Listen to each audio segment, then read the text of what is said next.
Aspen's damage, but oh my goodness, that is disgusting, man. 400, almost 400 million damage. Hey everyone, welcome back to my channel if you're a veteran, and for all you new folks out there, my name is Zeals, and welcome.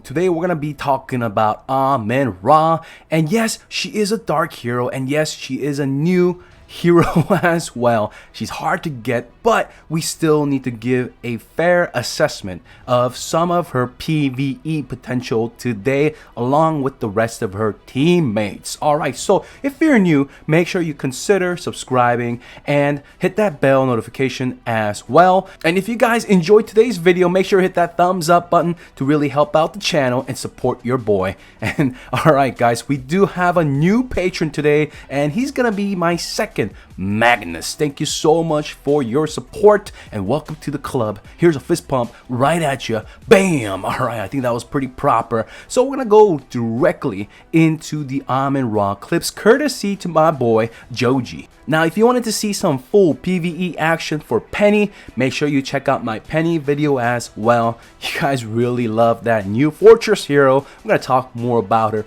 very soon in an upcoming video. But let's get right into Amun-Ra's healing potential in PvE. First up, we're gonna talk about Broken Space. Alright guys, a small disclaimer is that I had to record this 2 days ago prior to today because Joji had to regress some of his PvE heroes to get enough fodder necessary to finish his E5 PvP lineup. You know, I can't just tell him to wait on it all day. It's his account and that'd just be rude. So I just, had to record it, and since then there was a hotfix to Amun-Ra's active ability. Like, it's just a visual hotfix where her active attack, the Guardian Shadow, only showed with her first active skill. If you guys don't know what I'm talking about, make sure you check out my first E5 Amun-Ra assessment. I talk about all the hidden mechanics, and I'm gonna dive into it even further, hopefully later on this week as well, because people are a little bit confused with other heroes like Aspen, Asmodel, Synergy, or against those teams. How does her immunity, the Guardian Shield, how does it affect them? But that is a whole nother topic that I could talk to you guys about separately. Just have in mind in this video that it's pre-hotfix, so the visual for the Guardian Shadow will not display after the first one for the subsequent actives. But everything else pretty much stayed the same. Everything that has to do with the gear, the stone, and things like that, I'll talk about it towards the end of the video. Alright, as you guys are seeing, we have bench Belrain. Instead, we're going to slot in Amun-Ra. Yes, Belrain is going to come in later on, but we want to see if Amun-Ra can hold things down alone. Of course, when I bring Cruz, and Cruz is going to heal as well, but Cruz is mostly there with Heart Watcher for that mark and weaken debuff combo, and Cruz basic attack also has armor reduce. And to explain the rest of the team, Aspen is going to be our heavy damage carry, the solo damage carry. No, I'm just kidding. And of course, we have our boy, or is it our bird, Horus, up in there pretty much for the bleed debuff, and he does great damage as well, but it's mostly for the bleed synergy with the wolf pet for the rest of the team, especially for that lovely boy Aspen. So let's get right into it, guys. We're gonna put Asmodel instead of Belrain and see how much damage you can do. I'm gonna make a comparison video of an E5 Asmodel, and he was E5 later on, so we're gonna do a 1-by-1 or side-by-side comparison later on. But we're just gonna see how much Amun-Ra, or can she keep the team alive. Yeah, that's the main thing. It's not about how much she does in terms of healing. The point is, can she keep the team alive? She's making sure with her active to immune 2 hits against the light bosses. Different bosses act differently, which we'll talk about later on. It's very strange, but we'll talk about that later. But right now, she's doing her job, which is to keep the team alive through her immunities, as well as the double whammy effect of healing as well. And here we go, going into the later rounds. Heart Watcher's Mark debuff has stacked enough now, and we're gonna see our boy Aspen do some crazy hits. Horus also ramped up his passive as well, and Aspen's just ready to go. Oh, was that 20? No, that is not 28 million. That is 281 million. And if you guys are seeing closely that spinning thing around these bosses, you're seeing the red one. I know it's going super fast. There's a green one, and there's like an orange one, and there's like this red one. The red one is Asmodeel's crit mark. So we have it up right now, and Aspen is gonna pop it. Bam! Of course, it's mostly Aspen's damage, but oh my goodness, that is disgusting, man. 400, almost 400 million damage. Let's see, the total 2.76 billion. Yes, I know it's against the light. We'll talk about that later. Wow! Okay, so wave 3.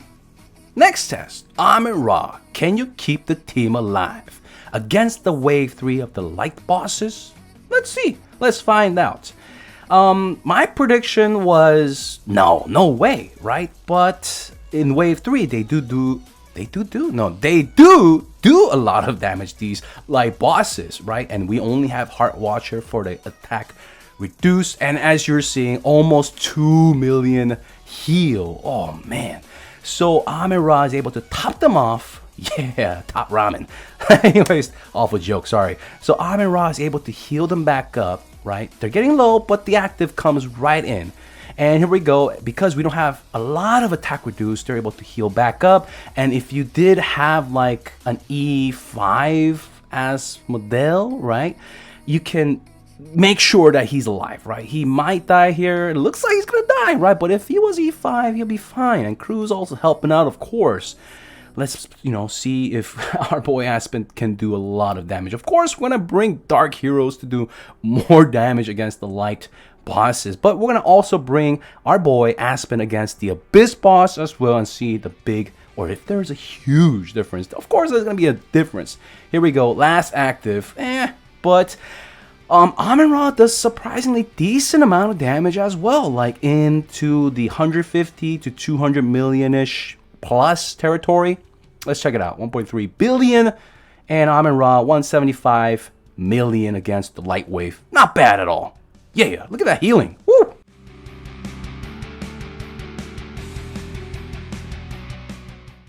Okay, time to fight against the Abyss boss as well. They act a little differently. They do have these damage over time as well. And the second question is, why don't we test two things at the same time? How much can Aspen do against the Abyss bosses too? This is wave 2, of course. We're gonna go into the wave 3, but I did smash it a little bit earlier on. I didn't like skip fights. I just smashed the head just to get them to around 35%, that sweet mark.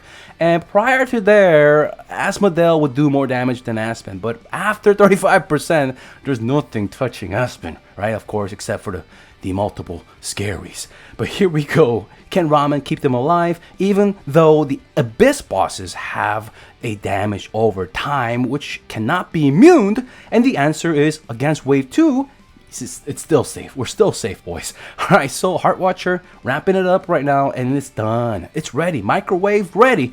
So it's time for us, Aspen, our boy Aspen, to shine. Here we go. Let's watch closely. Whew, I'm expecting around maybe 200 million. Not sure, guys. What do you think? What do you think? How heavy can he hit? He doesn't even have the skin, by the way. He doesn't have the skin, and he doesn't have the... because he doesn't have the skin, he doesn't have the legendary skin as well. So if you own an Aspen at E5 and have the skin, then you'll see a bigger advantage. Boom! Almost 200 million. 181. I'll take it. That is crazy amount of damage. Still sub 35%. Bam! Basic attack 54 million. Thank you, Aspen. Jeez, I love this hero. And overall, almost 2 billion against Abyss. And Amin-Ra finishing it strong. Top Ramen, 114 million. Yeah!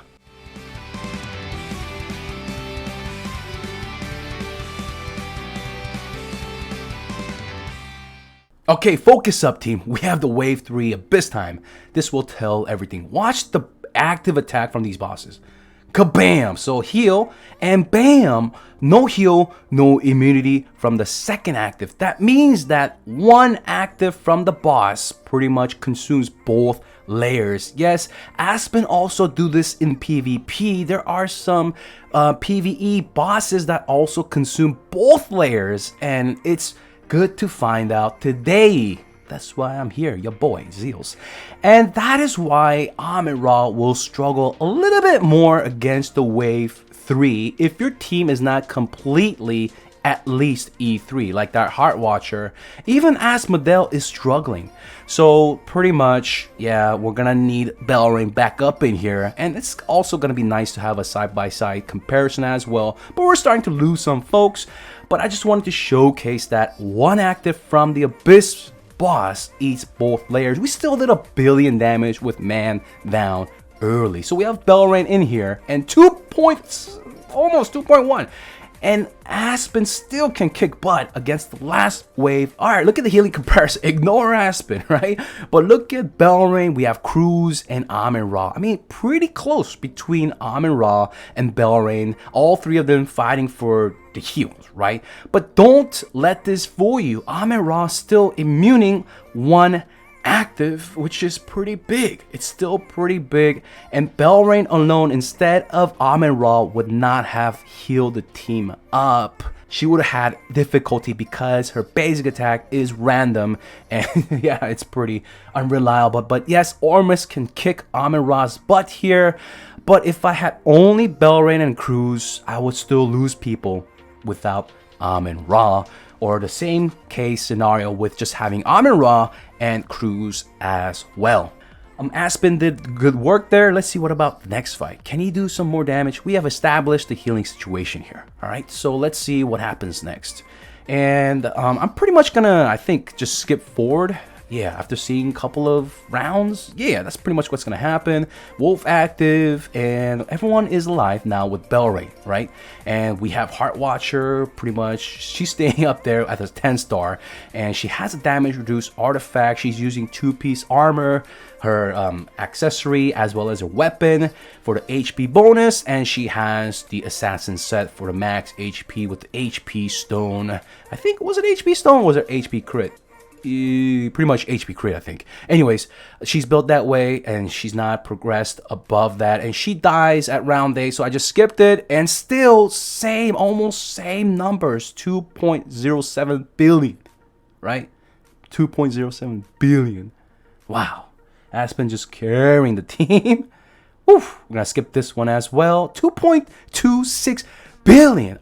Like Aspen, 1.5 billion, like multi-scary territory by himself, of course, sub 35%. I'm gonna show you guys the gear that I use for Broken Space for Amun-Ra and Aspen later on, but I just want to showcase E3 Asmodel. When I did record this, he was E3, and this was the gear I had to use. He had only 2 sets of the warrior armor, and I had to prioritize that on Horus and Aspen, our boy. And Asmodel had to, you know, pretty much use a 6-star armor set, and his stone is going to be attack stone, and his artifact is not going to be Antler's Cane, because Joji has access to 2 Antler's Cane, which went on Horus and Aspen, who saw more action than Asmodel. And sometimes I have to use all 3 at the same time. But like I said, guys, I'm gonna do a side-by-side comparison E5 of the AA brothers next month, or I don't know, as soon as I can get a good,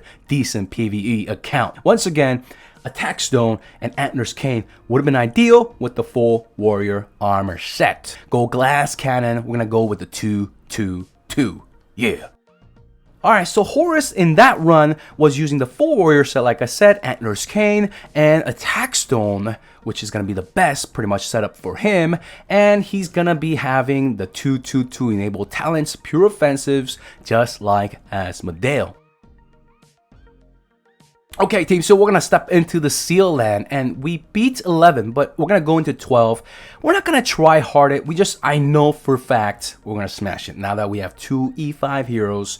So we're not going to try hard it. I just want to see how Amun-Ra's Guardian Shadow really works against this boss. And pretty much when this boss, the light boss, doesn't active, it consumes both layers once again. But we're able to pull it through.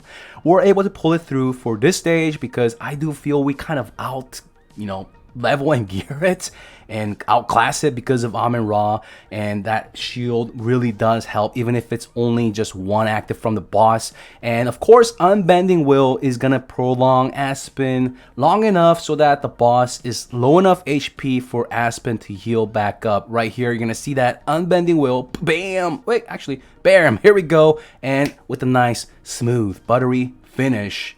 Yeah. let's check out the heals.